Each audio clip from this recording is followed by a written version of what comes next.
नमस्कार। ब्रह्मा जो सृष्टि के रचयिता हैं और विष्णु जो पालन करता है, निश्चित तौर पे पूरा का पूरा दुनिया को चलाने वाला यही है और इन्हीं का एक रूप भगवान शिव हैं जो संहार करता है। मीन राशि वाले, आपको एक बात बताना चाहता हूँ कि आपकी जो लग्न और राशि मीन होती है, इसके स्वामी भी ब्रह्मा और विष्णु होते हैं। लेकिन ग्रहों का प्रभाव मनुष्य के ऊपर और लोगों के ऊपर इस प्रकार से पड़ता है कि स्वयं ब्रह्मा और विष्णु का लग्न होने के बाद भी आप ग्रहों के प्रभाव से नहीं बच सकते हैं। निश्चित तौर पे ब्रह्मा और विष्णु का प्रभाव होने के कारण ही आप दयालु भावुक होते हैं, छल कपट आपके अंदर नहीं होता है, दूसरों पे विश्वास करने के चक्कर में जिंदगी में कष्ट तो भोगना पड़ता ही है। लेकिन कहते हैं ना कि दुनिया चलाने के लिए कुछ ऐसे लोगों की भी आवश्यकता पड़ती है जो कहीं न तो कहीं लोगों के बारे में सोचे, वो आप ही होते हैं और कोई नहीं होते हैं। मतलब ये तो कन्फर्म हो गया कि भले ही आपका लग्न और राशि के स्वामी ब्रह्मा और भगवान विष्णु हैं, लेकिन ग्रहों से वंचित आप भी नहीं हैं। इसलिए आपको भी अपने जीवन में उतना ही कर्म करना पड़ेगा जितना प्रत्येक मनुष्य या प्रत्येक जीव अपने भोजन के लिए करता है। इसलिए कर्म प्रधान दुनिया है।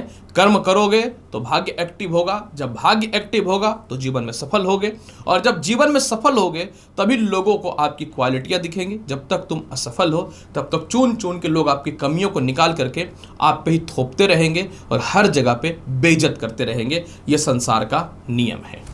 नमस्कार प्रिय मीन राशि वाले, मैं हूं एस्ट्रोलॉजर डॉक्टर रवि गुप्ता और स्वागत करता हूं आज के मेरे बहुत ही खास कार्यक्रम में। आज मैं बताऊंगा कि प्रिय मीन राशि वाले, 2024 की वह कड़वी सच्चाई जो आपके साथ घटित होगी, 100% सच्चाई की बात करूंगा। जो पॉजिटिव है पॉजिटिव की बात करूंगा और जो नेगेटिव है नेगेटिव की बात करूंगा। ये जो राशिफल रहेगा चंद्र राशि के अनुसार आधारित है। अगर आपको अपना चंद्र राशि पता है तो बहुत अच्छी बात है। अगर आपको अपना चंद्र राशि नहीं पता है तो लग्न या राशि के लग्न या नाम के हिसाब से देख सकते हैं। मुख्य तौर पे 4 ग्रह राहु, शनि, बृहस्पति और केतु पे आधारित है। ये 4 प्लेनेट बहुत ही स्थिर होते हैं और ये लंबे समय के लिए मनुष्य को चोट पहुंचाते हैं। और ये चारों ग्रहों की स्थितियां ऐसी रही हैं 2.5-3 साल से कि आपको दुख का पानी पिला करके रख दिया, फिर भी मुझे कोई दुख नहीं है। क्योंकि जब बुरा वक्त आता है तभी लोगों का असली चेहरा समझ में आता है। और जिंदगी तो बहुत बड़ी होती है, तो कम से कम जिंदगी के सच्चाई से अवगत हो जाओगे तो ये तो कन्फर्म हो जाएगा कि दुनिया में अपने पराये या फिर धन का क्या महत्व है। इसलिए मुझे कोई दुख नहीं है। हाँ, थोड़ा आपके साथ निश्चित तौर पे ऐसा रहेगा सपोर्ट कि आप लाइफ में आगे बढ़ें, पर कोई बात नहीं, मुसीबत में ही लोगों का असली पहचान होता है। ये बात तो आप समझ लो। तो चलिए मीन राशि वाले, प्रारंभ करता हूं 2024 की वह कड़वी सच्चाई जो आपके साथ घटित होगी।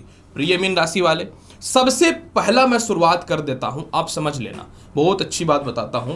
सबसे पहला मैं शुरुआत कर देता हूं कर्म क्षेत्र की स्थिति को लेकर के। ऐसे देखो, ये 2024 की कोई राशिफल नहीं है, याद रखना। राशिफल के लिए अलग से वीडियो बनाऊंगा। ये जो है ना, ये सिंपल तौर पे क्या घटित होगा उसके आधार पे है और ये होगा, ये भी बात याद रखना। आप लोग बोलते हो ना सच नहीं निकल रहा, सच नहीं निकल रहा, अब सच ही निकलेगा। बाकी आपकी मर्जी, अच्छा लगता है तो सुन सकते हो, नहीं तो अदरवाइज आप अनसब्सक्राइब करके दूसरी चैनल पे जा सकते हो, मुझे कोई दुख नहीं है। तो चलिए मीन राशि वाले, सबसे पहले मैं आपको बताना चाहता हूं कि 2024 में कर्म क्षेत्र पे देखिए क्या होगा। 1 मई 2024 तक आपके कर्म क्षेत्र पे बृहस्पति की 9वीं दृष्टि रहेगी। समझ लेना मेरी बात को। 1 मई 2024 तक आपके कर्म क्षेत्र पे बृहस्पति की 9वीं दृष्टि रहेगी। लेकिन पूरे 2024 में लग्न भाव में राहु भी बैठा हुआ रहेगा। पहली बात, कड़वी सच्चाई सुन लो, अच्छा काम आएगा। 1 मई तक लग्न के स्वामी बृहस्पति जो है वो द्वितीय भाव पे है और मित्र की राशि में है। मित्र की राशि मतलब मेष राशि में है। तो 1 मई तक आप अपने जीवन में, आपको मेंटल पीस मिलेगा। आप अपने जीवन में कॉन्फिडेंस और हिम्मत के अनुसार बहुत सारे काम करेंगे। सम्मान धीरे धीरे वापस मिलना चालू हो जाएगा और आपको ये पता चल जाएगा कि इस दुनिया में जीना किस प्रकार से है, ये समझ में आ जाएगा। कहते हैं कि जब तक लाइफ में कोई प्रैक्टिकल ना हो या कोई घटनाएं घटित ना हो, इंसान सीखता ही नहीं है। इसीलिए 1 मई 2024 तक आप अपने जीवन के कुछ बड़े बड़े और ठोस निर्णय लेंगे। लेकिन लग्न का राहु पूरे 2024 में कुछ भी कर लो, थोड़ा बदनामी, डिस्टर्बेंस, तनाव और अस्थिरता देगा। आप सोचोगे कि मेंटल पीस मिले, भैया 2024 में तो मेंटल पीस नहीं मिलने वाला है, तो मेंटल पीस को करो साइड और कर्म की ओर ध्यान देना चालू कर देना। इसके बाद फिर जो है 1 मई तक जो है कुछ लोग बदनाम कर पूरे 2024 में कुछ लोग बदनाम करने की कोशिश करेंगे, कुछ लोग आपके पीछे जो है सोचेंगे कि किसी तरह इसको डिस्टर्ब कर दे। क्या है ना, जब आप सफल होगे तो दुश्मन तो पीछे पीछे पैदा होंगे ही आपके, कितना दिमाग लगाओगे 2024 में। अब देखो क्या है कि 2024 में 1 मई तक जो है बृहस्पति का कर्म क्षेत्र पे धनु राशि पे दृष्टि है, तो 1 मई 2024 तक आपका छूटा हुआ काम लग जाएगा, या फिर बेइज्जती हो रहे हैं, डिस्टर्ब हो रहे हैं, आप खुद उस काम को लात मार के दूसरी जगह पे ज्वाइन करेंगे। 1 मई 2024 तक जिनकी नौकरी नहीं लग रही थी, व्यवसाय नहीं हो रहा था, आपके जीवन में सफलता के रास्ते खुल जाएंगे। जिनको लगता था कि अरे ये ऐसा ही है, कुछ नहीं कर सकता, इसका लाइफ ही ऐसा चलेगा, आप लिख लो कि 1 मई 2024 तक आप अपने जीवन में सफल हो रहे हैं। 1 मई 2024 तक आपके कर्म क्षेत्र में अगर आपके मित्रों के द्वारा बाधा हो रहा है, आपके पति के द्वारा बाधा हो रहा है, या पत्नी के द्वारा बाधा हो रहा है, बॉयफ्रेंड के द्वारा, गर्लफ्रेंड के द्वारा, रिश्तेदार के द्वारा, या किसी के द्वारा भी बाधा हो रहा है, सबको साइड करके पहला आप अपनी प्रायोरिटी 1 मई 2024 तक अपने कर्म क्षेत्र को देने वाले हैं। यानी 1 मई 2024 तक आपका सेटल हो जाएगा कर्म क्षेत्र के मामले में। किसके द्वारा? बृहस्पति के द्वारा। अब यहां पे और आगे की बात करता हूं। ये बृहस्पति का बात हुआ, पूरा नहीं हुआ अभी शनि पे आते हैं हम लोग। अब यहाँ पे जैसा कि मैंने बताया आपको कि मानसिक तनाव और डिस्टर्बेंस तो निश्चित तौर पे रहेगा, लेकिन जब आप कर्म करोगे तो धन तो आना है। शनि आपकी कुंडली में आय का अधिपति होकर के 30 जून 2024 तक कुंभ राशि में वक्री पोजीशन पे, मार्गी पोजीशन पे रहेंगे। यानी इधर धन भाव में बृहस्पति पहला नंबर जो आपके कर्म क्षेत्र को आगे बढ़ाएगा 1 मई 2024 तक, और आय का कारक बृहस्पति शनि जो है वो मार्गी 30 जून 2024 तक। मतलब मोटा धन का प्राप्ति है 1 मई 2024 तक। पिता से धन की प्राप्ति होगी, व्यापार से धन की प्राप्ति होगी, परिवार से धन की प्राप्ति होगी, मित्रों से धन की प्राप्ति होगी। अगर किसी कारण से सेपरेशन था या मतभेदता था तो मेंटेनेंस के तौर पे धन की प्राप्ति होगी, ससुराल पक्ष से धन की प्राप्ति होगी। और इधर शनि का मजबूत होने के कारण विदेशों से एक्सपोर्ट इंपोर्ट के अलावा जो है विदेश जाने को लेकर के जो समस्याएं थी, धन की प्राप्ति होनी चालू हो जाएगी। 1 मई 2024 तक किसी प्रकार को कानूनी परेशानी में आपके पैसे फंसे हुए थे, वह निकलता हुआ दिखेगा। गृहस्थ जीवन में अस्थिरताएं थी, परेशानियां थी, तो उससे पैसे निकलने चालू हो जाएंगे। और इसके अलावा जो है आप अपने जीवन में रुका हुआ काम को पूर्ण रूप में प्रारंभ करना चालू कर देंगे।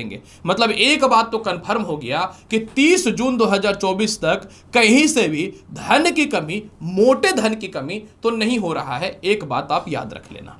क्या आगे धन की कमी होगी? देखो, एक बात तो है कि मई 2024 तक जो है द्वितीय भाव का बृहस्पति धन देगा, संपत्ति देगा, इसमें कोई शक नहीं है। सबसे लाभ करवाएगा। सीनियर भी जो आपका पैसा रोक रखा है, सरकार से कुछ हद तक पैसा रोक रखा है, वो निकलेगा कुछ हद तक, सरकार के मैटर पे आगे आएंगे। इसके बाद फिर देखिए क्या होगा। 30 जून के बाद जो है शनि वक्री होगा। अब आप सोच रहे होंगे सिर्फ बृहस्पति और शनि से धन आएगा, ये बात गलत है। सप्तम भाव में केतु बैठ करके पूरा 2024 में आय को देखेगा, जहां मकर राशि है और मकर राशि के स्वामी शनि होते हैं, और शनि और केतु का मित्रबद्ध संबंध है। और केतु क्या होता है? पिछले जन्म का कारक तत्व प्रभाव को देने वाला होता है। यानी आपके मन में आता ना, काम करे कि नहीं करे, करे कि नहीं करे, तो जो कर्म आप पिछले जन्म में पूरा अधूरा छोड़ चुके थे वो इस जन्म में पूरा करेगा। मतलब पूरा 2024 में केतु पार्टनरशिपिंग हो, डिस्टर्बेंस हो, सबको खत्म करके सीधा इनकम की ओर आगे बढ़ाएगा। मतलब आपको अत्यधिक लालची और लोभी बनाएगा। और धन के मामले में अगर आप लालची और लोभी नहीं होते हैं ना, तो राशि फल क्या, साक्षात भगवान भी आके आपके समक्ष बैठ जाएंगे तो भी आप सक्सेस नहीं हो सकते। क्योंकि पैसे कमाने के लिए मन में लालच होना चाहिए। ऑनेस्टी और ईमानदारी अलग चीज है, लेकिन मन में लालच होना चाहिए। अब आप 500 ही कमा के सोचोगे चलो 500 आ गया ना, तो भाई 500 में जिंदगी भर रह जाओगे, ये भी सुन लो। इसलिए 5 करोड़ सोचा करो, तब आगे बढ़ोगे। आय स्थान का केतु पैसे की कमी नहीं करेगा। अब यहां पे एक महत्वपूर्ण बात बताता हूं। 30 जून के बाद शनि हो जाएंगे वक्री। जब कोई ग्रह वक्री होता है, बात को समझ लेना, जब कोई ग्रह वक्री होता है तो उसका प्रभाव बहुत हद तक कम हो जाता है, बहुत ज्यादा नहीं रह जाता है, कम हो जाता है। अगर ग्रह वक्री होने के बाद भी बढ़िया फल देता ना, तो भाई साहब पूरी दुनिया का 90% लोग करोड़पति अरबपति होता, और ज्योतिष लोग कटोरा लेकर के रोड पे भीख मांग रहा होता। क्योंकि 100 पर से 40-50% लोगों का ग्रह वक्री होता है। लेकिन अगर वक्री तो भी सफल होना चाहिए, तो फिर क्यों स्ट्रगल कर रहा है? बात में सच्चाई है कि ग्रह वक्री जब होता है तो उसका प्रभाव घटता है। अगर सारे ग्रह वक्री मार्गी होने पर अच्छा ही फल देंगे तो ज्योतिष का काम क्या बचता है? हाँ, ये भी तो समझो, फिर तो सब पैसे वाले होते। ग्रहों का संरचना है, जो सही तरीके से चलेगा वो सफल है, जो सही तरीके से नहीं चलेगा वो गड़बड़ है। ये सुन लो, ये ग्रहों के साथ भी होता है, मनुष्य के साथ भी होता है। तो शनि जैसे ही आपके जीवन में वक्री पोजीशन पे आएंगे तो इनकम में थोड़ी सी कमी होनी चालू हो जाएगी। इसीलिए जून के बाद मोटा इन्वेस्टमेंट करने से बचना है। इसके अलावा केस मुकदमा से रिलेटेड जो भी परेशानियां हैं वो तो आपके 2024 में आप उसमें सफल हो रहे हो, लेकिन थोड़ा सा इस समय जो है आपके जीवन में शनि जब कह सकता हूं कि वक्री होंगे ना, तो आपका पारिवारिक लड़ाई 30 जून के बाद थोड़ा कम हो जाएगा। छोटे भाई बहनों से थोड़ा सा मतभेदता कम हो जाएगा, मेंटल पीस थोड़ा सा कम हो जाएगा। और केस मुकदमा तो आप विजयी हो रहे हैं, लेकिन कोई डिसीजन जो नहीं मिल रहा वो 30 जून के बाद मिलना चालू हो जाएगा। मतलब 30 जून के बाद आप अपने पैसे को थोड़ा बचाइएगा, पैसे की कमी होगी। फिर आप बोलेंगे कि भाई साहब कैसे होगी, क्योंकि द्वितीय भाव का बृहस्पति जो है 1 मई को तृतीय भाव में आ जाएगा, वृषभ राशि में आ जाएगा ना। तो जब वृषभ राशि में आएगा तो धन भाव खाली हो गया आपके जीवन में, और इधर से आय का भी मालिक वक्री हो गया। अब बताओ कैसे कोई ग्रह बढ़िया फल दे सकता है। तो यहां पे एक सिचुएशन है कि आपके जीवन में जो है 30 जून 2024 के बाद पैसे बचा लेना है, किसी भी हाल में बचा लेना है। समय एक जैसा नहीं रहता, जिसका समय एक जैसा रहता है इतना समझ लो कि 24 घंटे में वो 18 घंटा नहीं सोता है, काम करता है। एक बात याद रखना। अब क्या होगा कि जैसे ही 1 मई के बाद बृहस्पति तृतीय भाव पे आएंगे ना, तो इनका पंचम दृष्टि चला जाएगा सप्तम भाव पे। ठीक है, अब यहां पे समझना, आप बोल रहे हो पैसे की कमी के बारे में दूसरा चर्चा मैं क्यों किया, क्योंकि जब तृतीय भाव में बृहस्पति आएंगे ना, तो इनका नवम दृष्टि नीच का आय स्थान पे जाएगा। इसीलिए 1 मई के बाद से थोड़े पैसे की कमी होगी। इसलिए 1 मई तक जो भी पैसा आता है उसको बचा लो, उड़ने की कोशिश नहीं करना है ज्यादा। इसके बाद फिर क्या होगा, 1 मई के बाद सप्तम भाव पे बृहस्पति की दृष्टि चली जाएगी। तो सप्तम भाव पे केतु का जो प्रभाव है, मतलब ये कंफर्म हो गया कि 1 मई तक आपका विवाह में दिक्कत है। 1 मई तक विवाह के रिश्ते आएंगे, लेकिन शायद हो सकता दिक्कत हो विवाह में।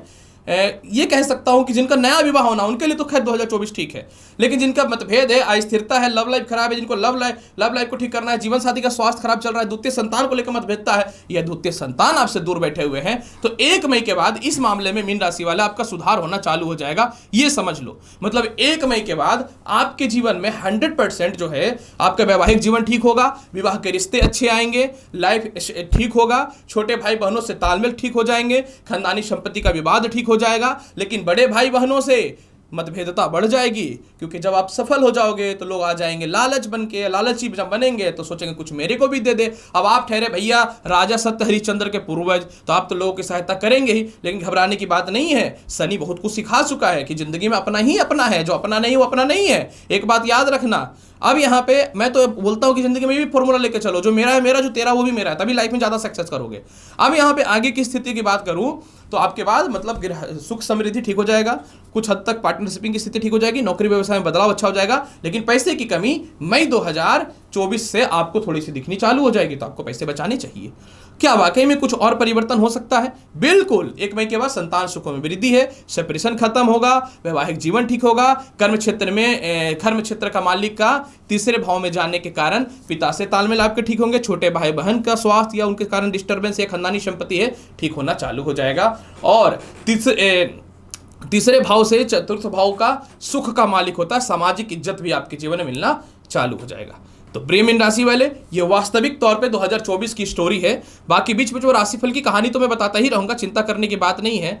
उपाय के तौर पे क्या करना चाहिए, देखो सीधी बात बोलता हूं, एक्वेरियम तो घर में रख लो भाई साहब। सप्तम भाव में केतु बैठा हुआ है, वैवाहिक जीवन को डिस्टर्ब करेगा, डिप्रेशन देगा, पेट का प्रॉब्लम, हेल्थ इशू पूरे 2024 में पैदा हो रहा है, यूरिन इन्फेक्शन हो रहा है। इसीलिए भाई साहब और अपने हेल्थ का विशेष ख्याल रखो, खास करके जो द्वितीय संतान है उसके चलते उसके लेकर के बहुत ज्यादा डिस्टर्ब और परेशान है आप, तो द्वितीय संतान का तो 1 मई से कंडीशन ठीक होगा, लेकिन एक्वेरियम घर पे रख लो। सीधी बात कर रहा हूँ, कुत्तों को रोटी दो, चंदन का तिलक लगाओ।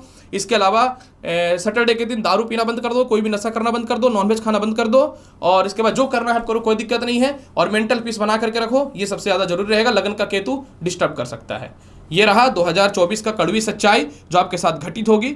उम्मीद करता हूं कि बताई गई जानकारी से संतुष्ट होंगे। चैनल पर नए हैं तो लाइक करिए, शेयर करिए, सब्सक्राइब करिए। मिलते हैं अगली वीडियो में और महत्वपूर्ण और ज्ञानवर्धक जानकारी के साथ। तब तक नमस्कार, अच्छे से रहिए, धन्यवाद।